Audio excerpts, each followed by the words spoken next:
sebuah acara khusus yang disajikan untuk penyandang disabilitas yang ada di Sumatera Selatan. Dialog interaktif.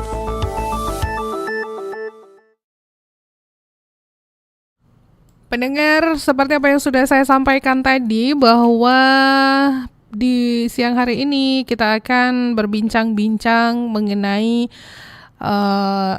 bagaimana nantinya kita akan membantu anak tumbuh sesuai dengan potensinya bersama narasumber kita yang sudah hadir di Studio Pro 1 Palembang. Tapi sebelum saya kenalkan kepada Anda, jadi kita tahu bahwa setiap anak itu lahir unik ya, dengan keistimewaannya masing-masing, termasuk teman-teman atau anak-anak dengan disabilitas atau difabel ini yang sering kali dipandang terbatas. Padahal sebenarnya mereka itu menyimpan potensi yang luar biasa.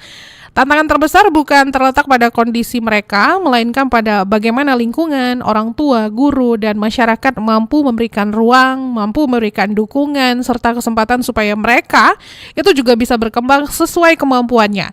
Nah, pada siang hari ini, saya akan berbincang-bincang tentang bagaimana membantu anak-anak tersebut tumbuh sesuai potensinya. Jadi bukan sekadar soal pendidikan, tetapi juga tentang cinta, kesabaran, dan bagaimana juga kita bersama-sama membangun lingkungan yang inklusif agar mereka bisa percaya diri dan berkontribusi bagi sekitar. Kita langsung mulai saja ya. Sudah hadir di Studio Pro 1 Palembang ada Mbak Dian Solviana SFT, ini owner dari Siopro Early Academy ya, yang dimana akan menyapa Anda pendengar dan akan berbincang-bincang selama kurang lebih 50 menit ke depan. Mbak Dian, selamat siang. Assalamualaikum. Siang Mbak Ita. Tata. Sorry. Selamat siang Mbak Tata. Maaf nih Mbak Tata. Suaranya rada-rada serak. Iya. Habis konser. Lekas sembuh ya. Terima kasih. Tapi gimana, aman? Aman ya, kita lanjutkan ya. Oke. Nah, Mbak Dian ini adalah pemilik dari Siopro Early Academy ya? Iya. Oke, ini Siopro Early Academy ini gimana nih ceritanya? Apa nih Mbak? Jadi awalnya itu kita sebuah klinik tumbuh kembang anak. Seiring berjalannya waktu, rupanya banyak sekali tantangan orang tua yang ingin menyekolahkan anaknya atau ingin anaknya masuk ke sekolah reguler. Sedikit kesulitan karena kondisi anak-anak yang kita bisa sebut berkebutuhan khusus lah ya. Yeah.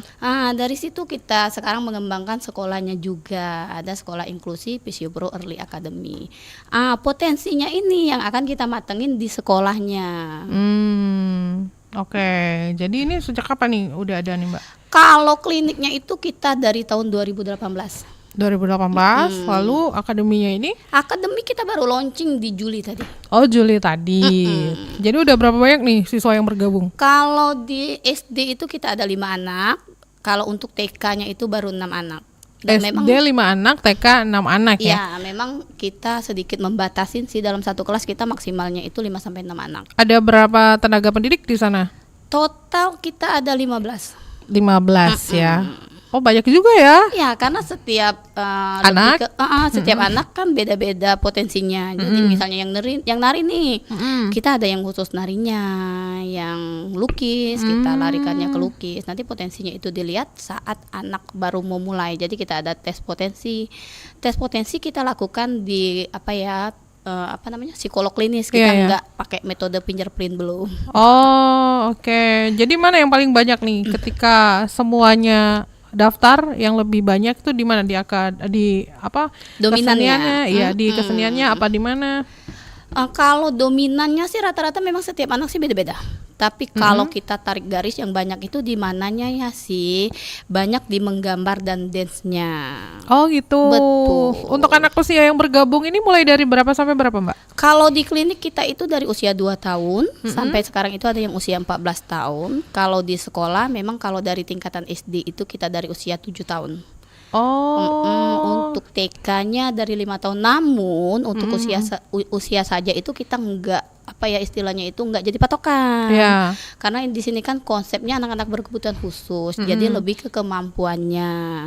Even usianya sudah usia prasekolah, tapi kemampuannya belum menyampai. Iya. Mau nggak mau usia 7 tahunnya kita taruh di TK dulu. Oh gitu. Tapi rata-rata memang anak-anak yang difabel itu ya. Betul. Oke, baiklah. Nah, bagi Anda yang mau tanya-tanya langsung, pendengar ya, langsung saja di 0711369977, 082179279090, atau bisa langsung ke aplikasi RRI Digital dan akun YouTube RRI Pro 1 Palembang ya, mengenai bagaimana membantu anak tumbuh sesuai dengan potensinya. Langsung sama ownernya, ada Mbak Dian Solviana SFT. Jadi apa yang menjadi latar belakang berdirinya tempat ini ya, dan mungkin bisa diceritakan visi awalnya dalam membantu anak-anak yang difabel ini. Betul. Awal kita berdiri itu kita nggak langsung di satu ruko yang gede lah ya. Kita di rumah. Di rumah memang tujuannya saat itu banyak sekali keluarga-keluarga yang kurang mampu atau yang ekonominya terbatas untuk mendapatkan layanan terapi. Apa istilahnya, karena kondisi seperti itu saya buka, saya tenaganya, saya adminnya, semuanya saya yang handle. Beriring berjalannya waktu rupanya banyak minat, mengharuskan kita untuk pindah ke ruko. Di ruko kecil saat itu di Sukarela, sekarang kita pindah ke Sukatani. Tujuannya kita pengen menjangkau lebih banyak lagi keluarga, terutama anak-anak yang berkebutuhan khusus atau keluarga yang kurang mampu. Jadi target kita itu nggak semuanya keluarga yang mampu lah ya, karena sekarang itu seperti kita ketahui banyak sekali orang tua yang mengeluhkan kalau biaya terapi itu mahal. Gimana nasibnya bila kami dari keluarga yang nggak mampu. Di sini kita juga akan mengadakan subsidi silang. Oke, subsidi silang bentuknya seperti apa tuh nantinya? Subsidi silang itu kalau yang sekarang ini berjalan, jadi memang untuk anak-anak yang kurang mampu 10 sampai 5 anak itu biasanya satu anak yang nggak mampu kita cover. Satu anak yang nggak mampu di cover?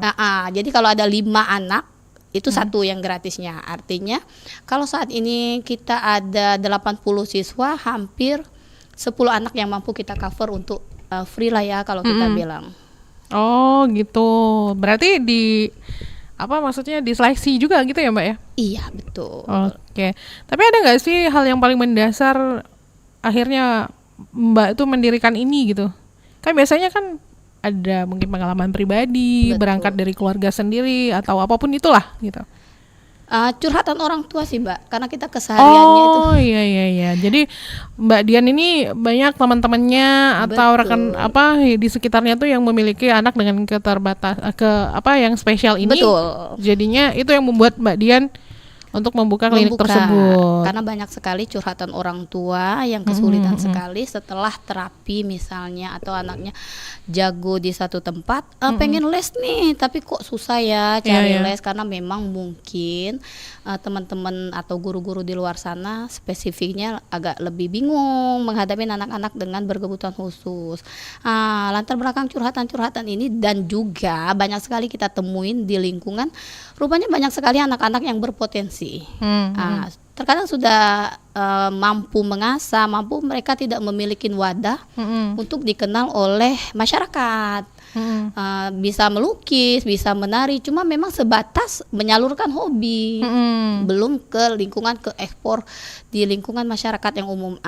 Seperti ini kita pun akan mengadakan rumah tumbuh itu jadi anak-anak yang berpotensi, yang memiliki kemampuan luar biasa atau yang belum tahu potensinya, nanti akan kita kulik nih, akan sama-sama kita arahkan, yang tujuannya nanti ini anak bisa dikenal lebih luas lagi. Karena memang untuk anak-anak berkebutuhan khusus biasanya masa depannya mereka ini mau gimana ya, mereka nanti ke depannya bisa apa ya. Dengan potensi yang mereka miliki, setidaknya mereka punya bekal untuk penghasilan dirinya sendiri. Oke, baiklah.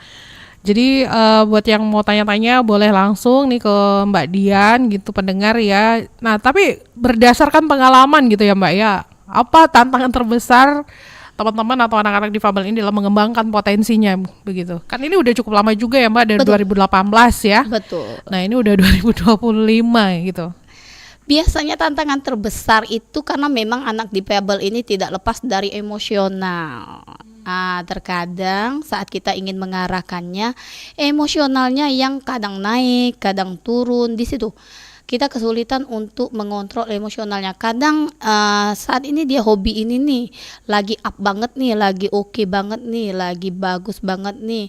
Tapi tiba-tiba hilang hobinya atau moodnya hilang. Biasanya itu yang buat kita, aduh cari mood lagi. Kayaknya ke off dulu sebentar untuk balikin moodnya. Berarti mereka mut-mutan juga gitu ya. Mut-mutan banget. Mut-mutan banget ya. Nggak kita cuma. Iya. Tapi Mbak Dian sendiri terjun langsung nggak sih untuk ya bisa dibilang sesekali menjadi tenaga pendidik juga atau gimana nih? Oh kalau ini iya, saya setiap hari memang stay-nya di tempat, cuma memang kalau misalnya rolling nih setiap ruangan, biasanya saya liatin 10 menit tapi rolling ke berbagai ruangan karena memang saat ini di tempat kita itu ada 13 ruangan. Jadi bagaimana caranya 13 ruangan ini atau 13 anak dalam satu sesi itu bisa ke-handle semua. Karena di awal itu kita kan ada program, biasanya program itu kita lihat apakah tim bisa menjalankan sesuai program pada hari itu atau ada tim yang memiliki kendala. Oh, tapi kendalanya biasanya apa sih Mbak? Biasanya untuk anak-anak yang baru pertama sesi. Penyesuaian gimana? Penyesuaian, salah satunya penyesuaian. Ada juga anak-anak yang karena lingkungan baru, penolakan. Belum lagi dia butuh bonding dulu sama timnya, sama miss-nya. Orang asing lah ya kalau kita bilang. Penyesuaian ini biasanya setiap anak beda-beda. Ada yang satu kali sudah bisa oke, ada yang butuh waktu beberapa kali. Iya. Tapi maksudnya gini, biasanya kalau misalkan untuk pengenalan kayak gitu butuh waktu berapa lama sehingga anak itu bisa membaur ya gitu? Betul. Biasanya tergantung karakter anak, Mbak. Oh, tergantung. Ada anak yang satu kali jumpa, dia menolak di awal, 1 jam berjalan sudah oke. Ada anak yang butuh 2-3 kali jumpa sama miss-nya, bondingnya bisa kebangun baru oke. Tapi rata-rata kalau kita lihat berapa lama sih, biasanya satu sesi itu bondingnya itu udah dapat. Oh gitu. Udah dapet, udah oke lah ya, udah mulai CS lah ya kalau kita bilang. Udah jadi bestie ya. Udah jadi bestie, udah mulai tahu karakter mungkin. Oh, udah tahu karakternya seperti apa. Baiklah, nanti kita tanyakan sejauh apa ya perannya Mbak Dian dan tim ya dalam memberikan dukungan baik dari sisi terapi, edukasi maupun pendampingan keluarga. Tapi kita break dulu ya Mbak. Nanti kita lanjut lagi pendengar, masih di Dialog Palembang siang ini, bagaimana membantu anak tumbuh sesuai dengan potensi bersama Dian Solviana SVT, owner CEO Pro Early Academy.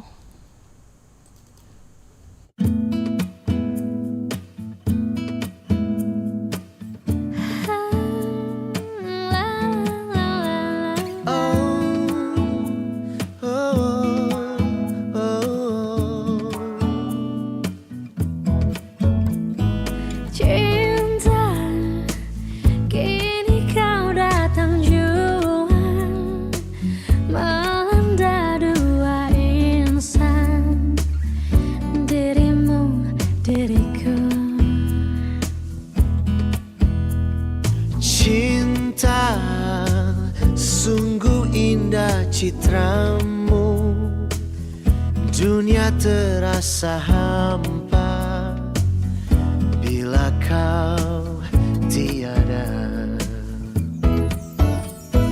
Hati-hati cinta juga bisa membawa duka. Batas lingkaran yang selalu bisa membawa suka. Demi dikau yang ku sayang, demi kasih yang ku dambang selalu.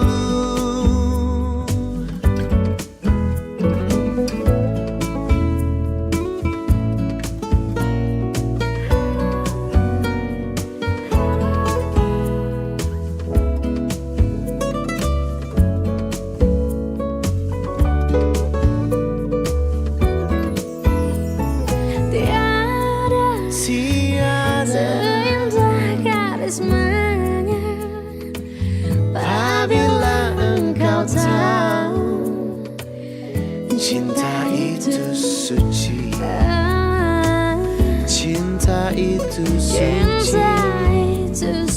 cinta itu suci. Oh,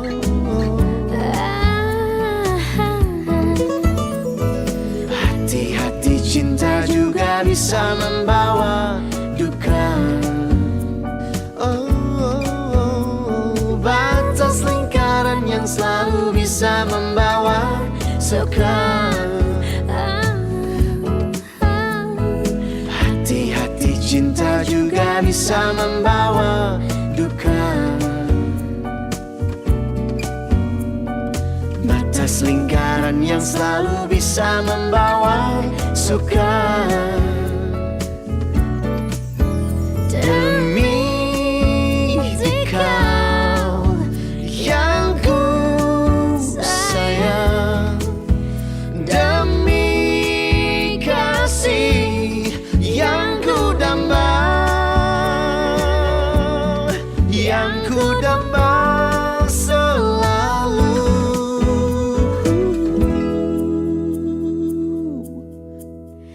Sayang, oh, oh, oh. Sayang,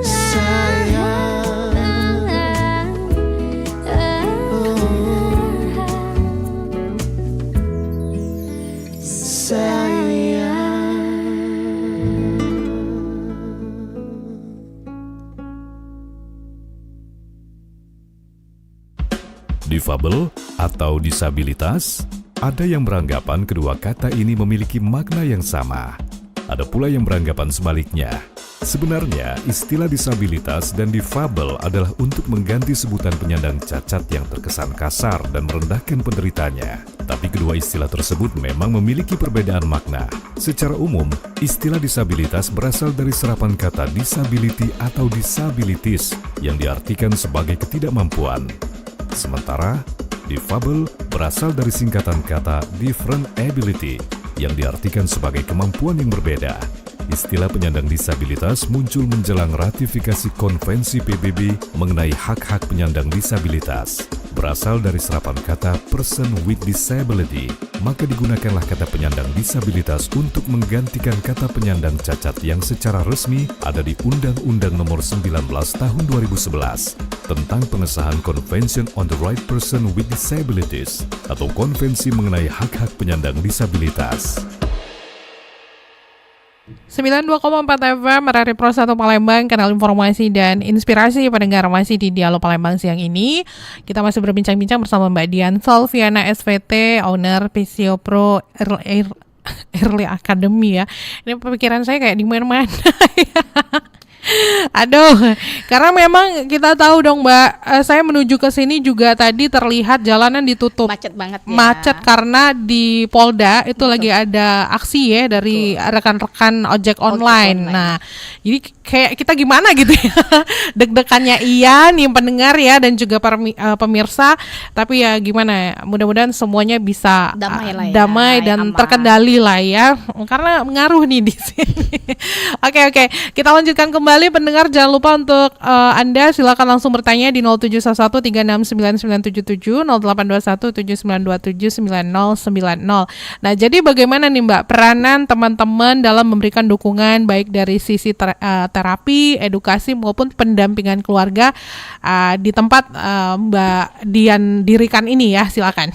Jadi kalau peranan secara tim, biasanya setiap anak awal sekali mau masuk atau mengikuti sesi terapi itu kita asesmen lebih awal. Asesmen itu tujuannya apa? Kita pengen tahu nih anak kemampuannya sampai mana, kurangnya di mana, lalu apa saja yang ingin kita optimalkan. Nah, di sini tim akan berperan atau akan melaksanakan tugasnya sesuai dengan kebutuhan anak-anak. Terus kita tidak lupa juga istilahnya apa ya, komunikasi antar orang tua, karena tingkat keberhasilan suatu tindakan atau terapi itu tergantung dari kerjasama antara kita dan orang tua. Karena kalau di kita optimal banget nih nyalanin, tapi kalau di rumah agak sedikit kendor-kendor atau beberapa latihan nggak diulang, itu juga sangat mempengaruhi dengan keberhasilan tingkatan terapi. Lalu kedua, biasanya banyak sekali orang tua yang ingin sekali anaknya ke sekolah. Cuma memang tantangan untuk anak ke sekolah itu sangat besar. Jadi untuk orang tua yang ingin menyekolahkan anaknya, saat kita memilih sekolah, ini yang kita bahas, ini anak-anak dengan berkebutuhan khusus ya.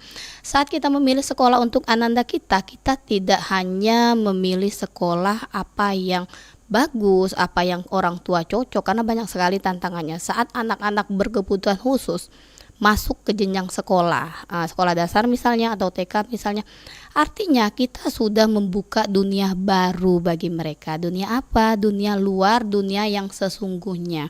Dimana yang namanya dunia nggak semua orang atau masyarakat atau lingkungan itu akan mengerti kondisi anak kita. Kita harus siap nih dengan statement-statement atau pandangan-pandangan sinis yang akan diterima oleh anak-anak kita. Yang namanya pandangan, nggak semua yang didapat itu yang menyenangkan. Akan ada juga yang menguji mental orang tuanya. Kadang-kadang orang tua habis pulang nganter anak ini udah mulai mentalnya down. Kenapa? Ya banyak, karena akan banyak sekali pertanyaan-pertanyaan yang akan didapat oleh orang tua. Itu anaknya kenapa? Kok begitu? Kok tingkahnya begitu? Atau anak-anak yang belum bisa jalan, kesulitan jalan, padahal teman-teman pada usianya itu udah bisa jalan. Pastinya jangankan lingkungan umum ya, teman-teman sebayanya pun akan bertanya, itu temanku kenapa ya? Kok jalannya susah? Kok ngomongnya nggak bisa misalnya? Kok kesulitan buat interaksi? Hal-hal seperti ini yang harus kita persiapkan. Jadi sekolah itu bukan hanya mencari tempat yang mau menerima. Kita mencari tempat yang bisa memfasilitasi anak kita, bisa mendukung potensi-potensi anak kita. Jadi peranannya itu banyak sekali. Jadi antara peranan orang tua, tempat terapis, dan sekolah itu sangat berkaitan untuk mengoptimalkan potensi anak-anak kita. Apalagi untuk anak-anak berkebutuhan khusus.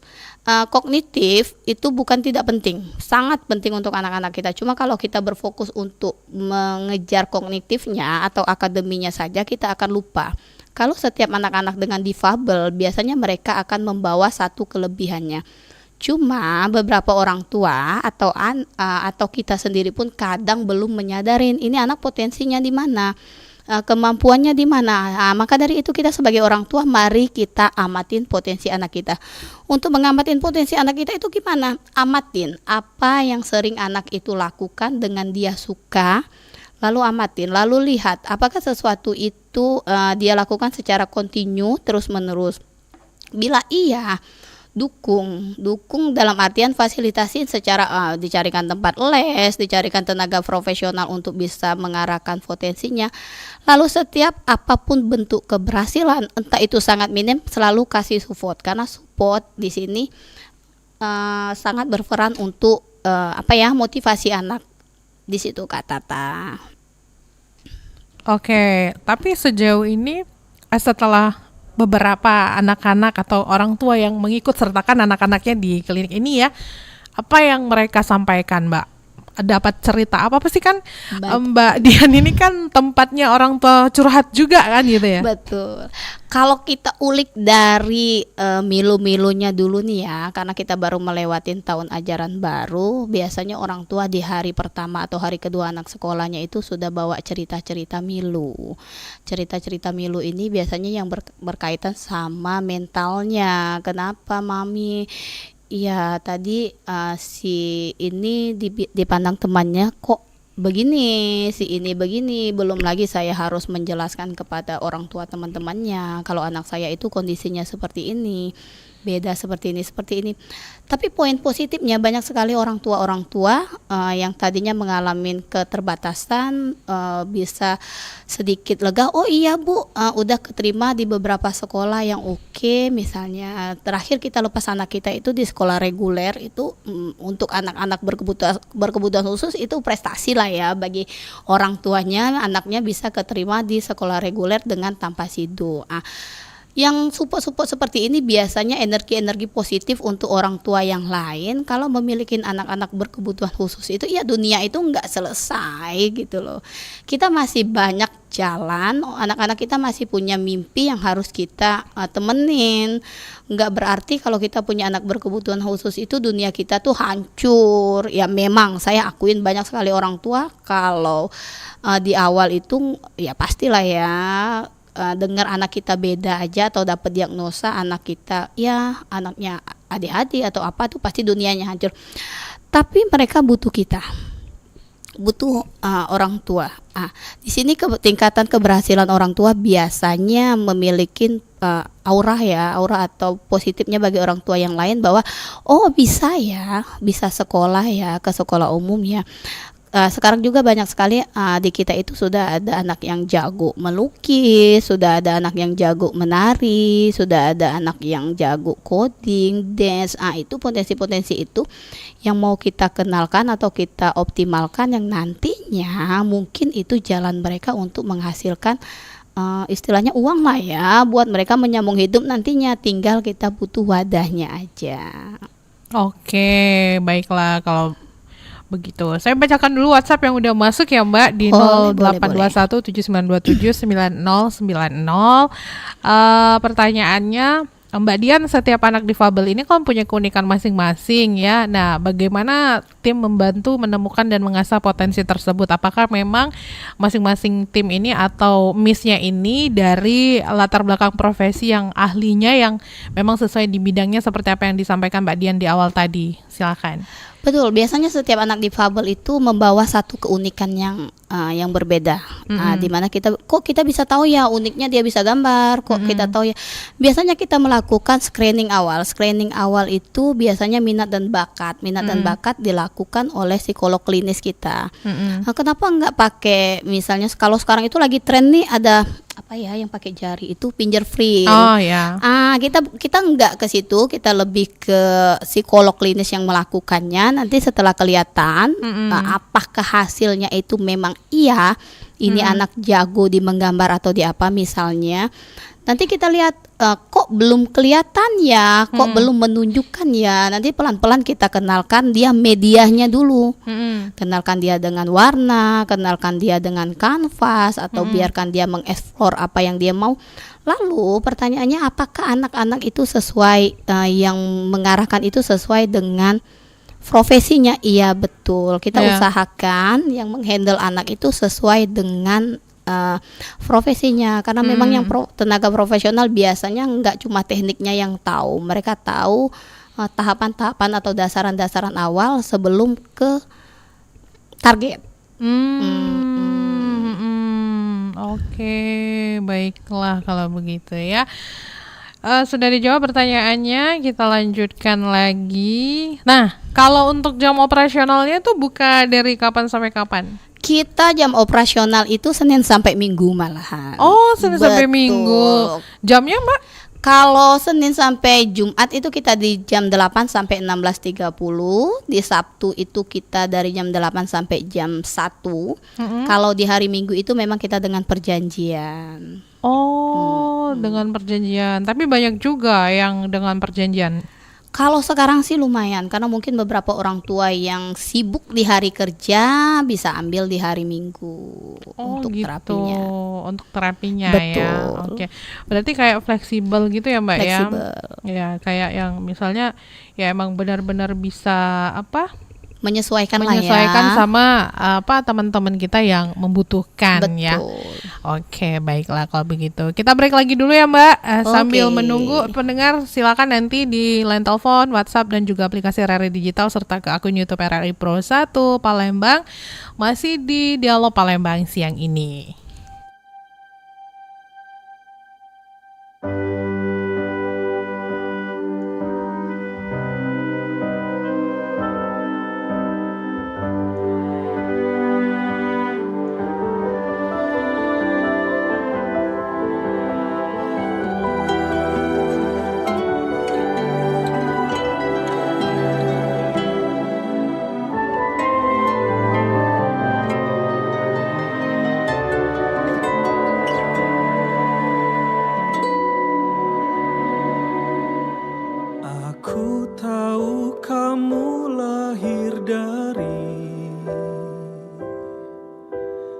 detik utuh cahaya rembulan. Sedang aku dari badai mara riuh yang berisik, juga banyak hal-hal yang sedih. Tapi menurut aku kamu cemerlang, mampu melahirkan bintang-bintang. Menurutku ini juga karena hebatnya badaimu, juga karena lembutnya tuturmu. Untuk petualangan ini, mari kita ketuk pintu yang sama, membawa angin paling serius seluruh dunia. Bayangkan betapa cantik dan lucunya gemuruh petir ini disanding rintik-rintik yang Gemas dan merayakan amin paling serius seluruh dunia.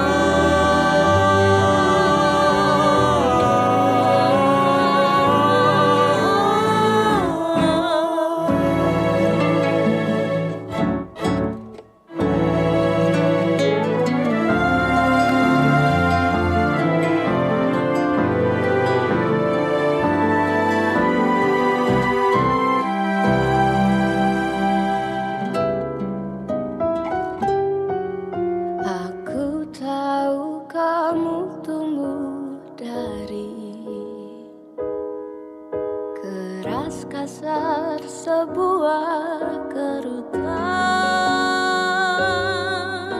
sedang aku dari pilu aman yang ternyata palsu, juga semua yang terlalu baik.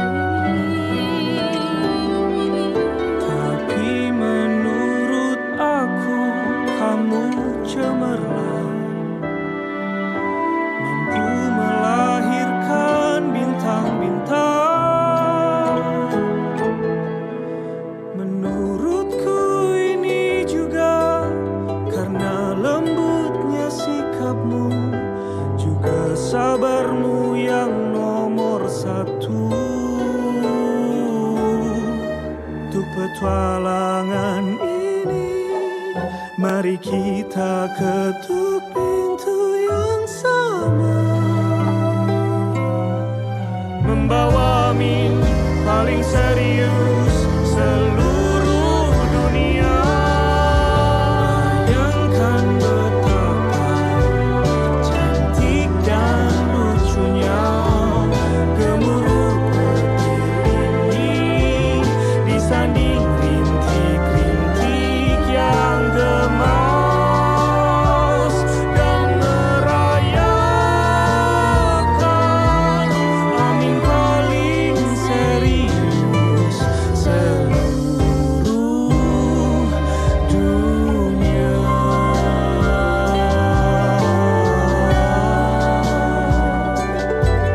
Amin paling serius seluruh dunia.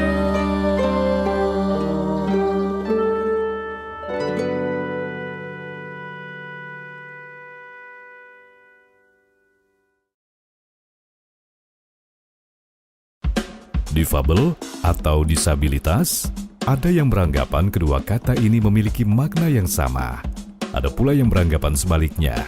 Sebenarnya, istilah disabilitas dan difabel adalah untuk mengganti sebutan penyandang cacat yang terkesan kasar dan merendahkan penderitanya. Tapi kedua istilah tersebut memang memiliki perbedaan makna.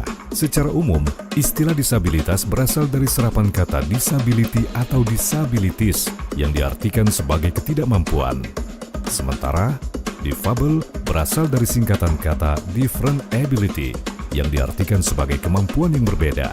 Istilah penyandang disabilitas muncul menjelang ratifikasi Konvensi PBB mengenai hak-hak penyandang disabilitas. Berasal dari serapan kata person with disability, maka digunakanlah kata penyandang disabilitas untuk menggantikan kata penyandang cacat yang secara resmi ada di Undang-Undang Nomor 19 Tahun 2011 tentang pengesahan Convention on the Right Person with Disabilities atau Konvensi mengenai hak-hak penyandang disabilitas.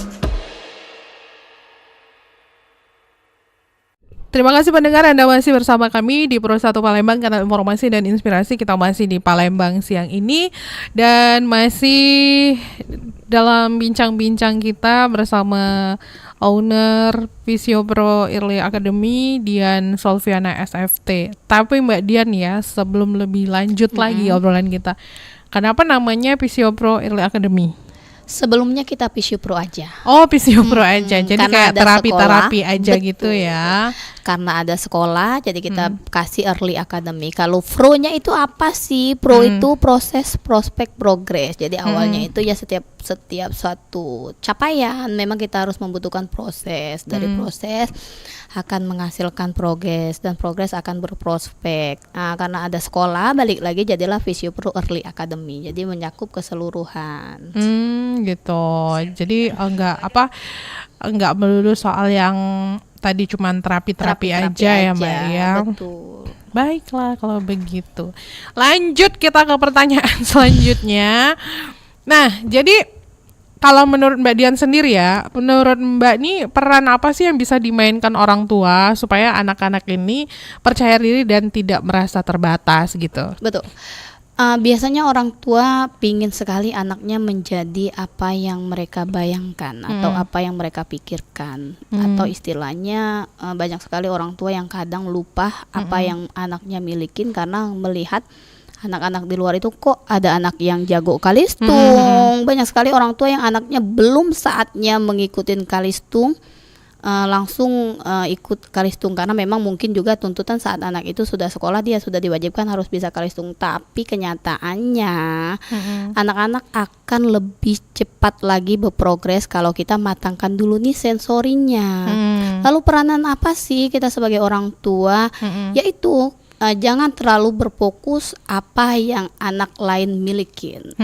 Lihat potensi apa yang anak kita milikin. Misalnya, oh dia nggak jago kalistung kok, tapi dia bisa jago gambar. Memang saat ini mungkin gambarnya itu nggak bisa dinikmatin, cuma mamanya aja nih yang bisa muji atau bisa ikut-ikutin dia les. It's okay, nggak apa-apa gitu.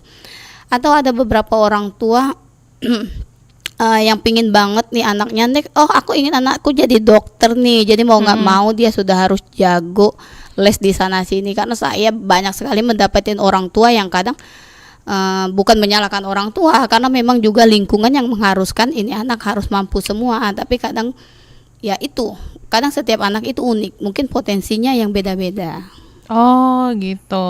Tapi kayak ada nggak sih orang tua yang datang ke Mbak tuh yang kayak dia udah hopeless banget gitu? Banyak Ya. Tapi akhirnya bangkit lagi semangat itu. Bangkit lagi. Biasanya orang tua seperti itu ya balik lagi ya, karena lingkungan, support lingkungan itu sangat berpengaruh. Kadang orang tua yang hopeless itu biasanya dia sudah capek, nggak punya jawaban akan situasi anaknya, ditambah lagi lingkungan yang kurang support. Itu yang buat orang tua, ya sudahlah, kayaknya nggak bisa diapa-apain lagi ya, kayaknya aku udah ngelakuin ini itu tapi tetap aja nggak bisa. Belum lagi lingkungan yang nggak support banget. Nah, support lingkungan yang sangat-sangat berperan untuk mereka bisa bangkit, untuk bisa mereka cuma butuh didengar. Terkadang mereka hanya butuh didengar.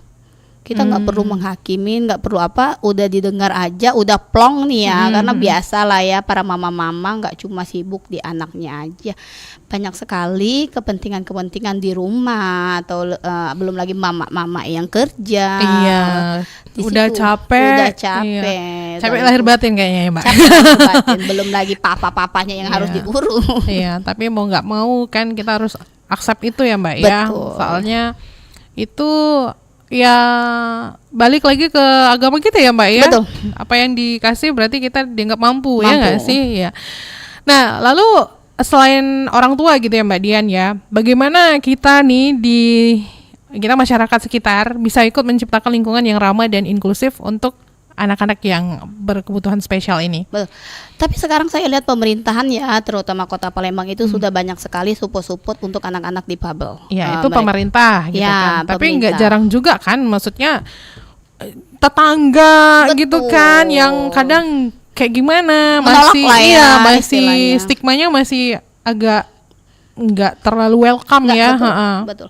Biasanya yang seperti itu sih tantangan terbesar sampai saat ini pun, tantangan terbesar kita itu penerimaan dari lingkungan. Banyak sekali lingkungan yang masih menolak, jangankan lingkungan, keluarga terdekat aja terkadang perkataan-perkataan bisa menusuk sampai ke hati lah ya kalau kita Lalu bagaimana sih, mau nggak mau kita harus berperan aktif, menyampaikan bahwa ya memang ini kondisi anaknya begini, orang tuanya juga harus istilahnya enggak harus menghindar. Iya. Karena biasanya orang tua ya udahlah ya, daripada pusing, simpen aja lah ya anaknya ya, nggak usah Iya, iya. diajak kemana-mana, nggak usah diajak ke mall Padahal lah itu ya. salah ya Mbak. Padahal itu salah banget. Berpengaruh untuk tumbuh kembangnya. Pertama itu secara nggak langsung kita juga kayaknya haknya anak udah kita batasi. Oh iya, hak anak untuk bersosialisasi Untuk bersosial, ya. untuk ada Ha-ha. teman, Betul. untuk tahu alam, untuk tahu lingkungan. Iya. Haknya anak udah terbatasin. Tapi kadang karena mentalnya yang belum kebentuk, banyak Iya, sekali iya. orang tua ambil pilihan ya udahlah di rumah aja. Kalaupun nantinya mau keluar atau mau ada acara-acara, ya gantian aja siapa yang jagain adik di rumah. Nah, hal-hal seperti ini sebetulnya apa yang harus kita bangun dulu, mentalnya orang tua dulu.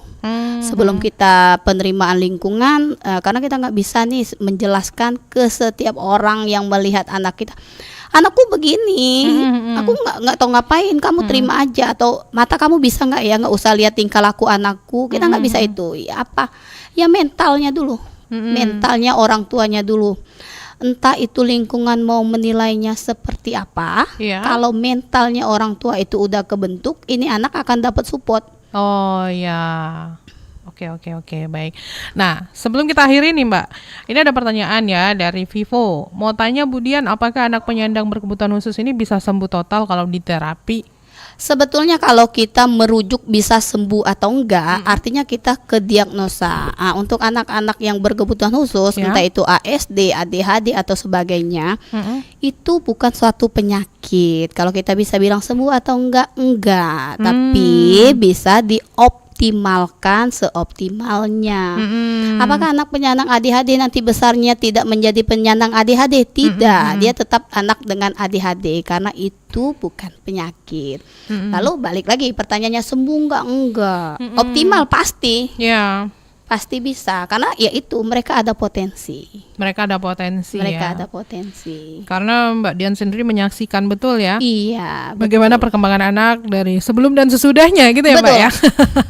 Jadi itulah yang bikin Mbak Dian tambah semangat. Semangat banget, apalagi sekarang itu orang tua itu udah pada kebuka lah ya, udah pada semangat banget untuk untuk anak-anaknya, terus tuh nggak semuanya tabu lagi, anaknya telat sedikit aja udah cari tenaga profesional untuk mendapat pertolongan. Kalau Iya. dulu nih tunggu aja, nanti bisa ngomong sendiri. Iya, tapi pernah nggak Mbak Dian tuh di satu titik yang kayak pengen menyerah juga? Apa nggak pernah sama sekali? Kalau sejauh ini belum sih. Oh belum, Belum. malah Jangan lah ya. malah semakin banyak ya. Iya betul. Ya Karena dengan mungkin- tantangan-tantantangan yang dilewati gitu, tetap maju aja terus gitu. Sebetulnya kalau dibilang pengen nyerah nggak, ada titik kadang-kadang kita ngerasa down juga. Kadang kok downnya gimana, kok udah 10 tahun, udah Iya. 8 tahun kok mamanya baru cari tenaga kita ya. Cari tenaga profesional, udah banyak banget tuh ketertinggalannya. Udah bingung tuh apa dulu nih yang mau dikejar, tingkah lakunya dulu, belum lagi usianya yang sudah usia prasekolah. Mamanya Bu, pokoknya mau sekolah nih tahun depan karena ini udah 8 tahun. Kasus-kasus seperti itu kadang kita perlu tenaga ekstra untuk meyakinkan orang tuanya Nih adik belum waktunya sekolah, walaupun secara usia nih udah sekolah. Kenapa? Ya karena kemampuan dasar untuk sekolahnya belum terpenuhi. Even kita paksa ke sekolah pun biasanya akan banyak sekali PR-PR dari pihak sekolah. PR-PR seperti apa? Ya adu-aduan. Ya Bu tadi nggak bisa duduk anteng, tadi nggak bisa ngikutin perintah, nggak bisa ngikutin instruksi misalnya, banyak sekali. Tapi kalau menyerah sih janganlah ya. Benar. Tetap semangat ngebantu gitu ya Mbak ya. Iya. Baik, kalau begitu terakhir apa harapannya nih Mbak ke depan, baik untuk kliniknya maupun untuk masa depan anak-anak difabel di Indonesia, khususnya di Palembang gitu ya, seperti apa? Kalau harapannya sih nggak cuma buat klinik ya, mungkin buat semua teman-teman yang profesinya sama. Semoga kita bisa sama-sama mengoptimalkan tumbuh kembang anak-anak, bisa sama-sama membersamain orang tua hebat untuk mencapai potensi terbaik anak-anak kita. Oke, baiklah kalau begitu. Terima kasih banyak Mbak Dian Terima waktunya kasih, bersama Mbak RRI Pro Tata. 1 Palembang. Semoga makin banyak juga yang paham dan juga memahami, bahkan juga menyayangi dan menerima ya Betul. teman-teman yang punya kebutuhan yang spesial ini ya. Iya. Insya Allah kita akan berjumpa kembali Mbak Dian di Amin, lain amin. waktu ya. Boleh. Dengan pembahasan yang berbeda Beda begitu. lagi ya, siap. Yang pastinya masih di Pro 1 Palembang juga, dan selamat melanjutkan aktivitas kembali Mbak Dian. Terima kasih, Selamat Mbak. siang. Selamat Assalamualaikum siang. warahmatullahi wabarakatuh. Waalaikumsalam warahmatullahi wabarakatuh. Pendengar, tadi kita sudah berbincang-bincang bagaimana membantu anak difabel tumbuh sesuai dengan potensinya bersama owner Visiopro Early Academy, Dian Solviana SFT. Terima kasih untuk Anda yang sudah bergabung bersama kami. Dari perbincangan hari ini kita harus belajar lah ya bahwa setiap anak difabel itu punya peluang yang sama untuk berkembang, hanya saja memang mereka membutuhkan pendekatan, kesabaran, dan dukungan yang berbeda. Jadi peran orang tua, keluarga, masyarakat, dan lembaga seperti klinik-klinik ini itu sangat penting supaya anak-anak difabel ini bisa menemukan potensi terbaiknya. Semoga dengan adanya dialog ini semakin banyak ya pihak yang tergerak untuk peduli, memberikan ruang dan mendukung anak-anak difabel agar bisa tumbuh menjadi pribadi yang mandiri, percaya diri, dan juga bermanfaat bagi lingkungannya. Nah, jangan kemana-mana, setelah ini kita akan update informasi olahraga pendengar lewat berita olahraga pukul 11 waktu Indonesia Barat bersama RRI Pro 3.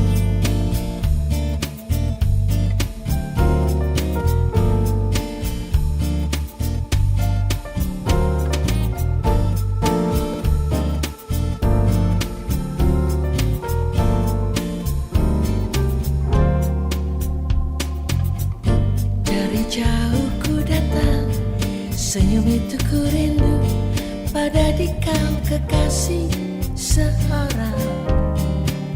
Rinduku kekal, waktu menggoda, menanti saatnya bertemu. Hitam merah membara, hati putih berbunga, di kau duduk tersenyum di situ. Senyuman mesra, angguk perlahan, kau teduhkan hati dan gersang. Citra, engkaulah bayangan, lukisan dirimu, di kau sayang pujaanku, kau isi ragam hidupku, terpatri dalam hatiku. Citra, suratan dan duka, meski jauh terpisahkan, bersatu dalam impian kekasihku. Citra,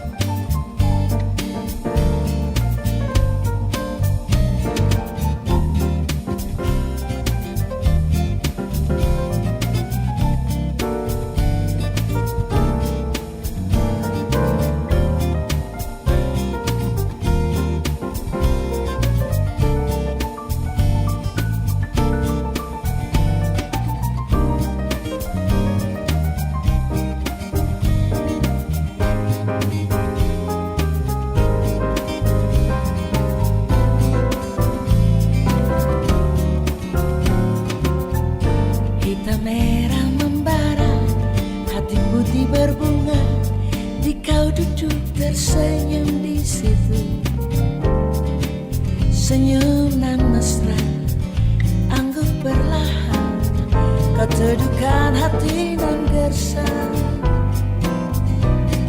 Citra, engkaulah bayangan, lukisan dirimu di kau sayang pujaanku, kau isi ragam hidupku, terpatri dalam hatiku. Citra, suratan dan duka, meski jauh terpisahkan, bersatu dalam impian, kekasihku. Citra, Citra, Citra.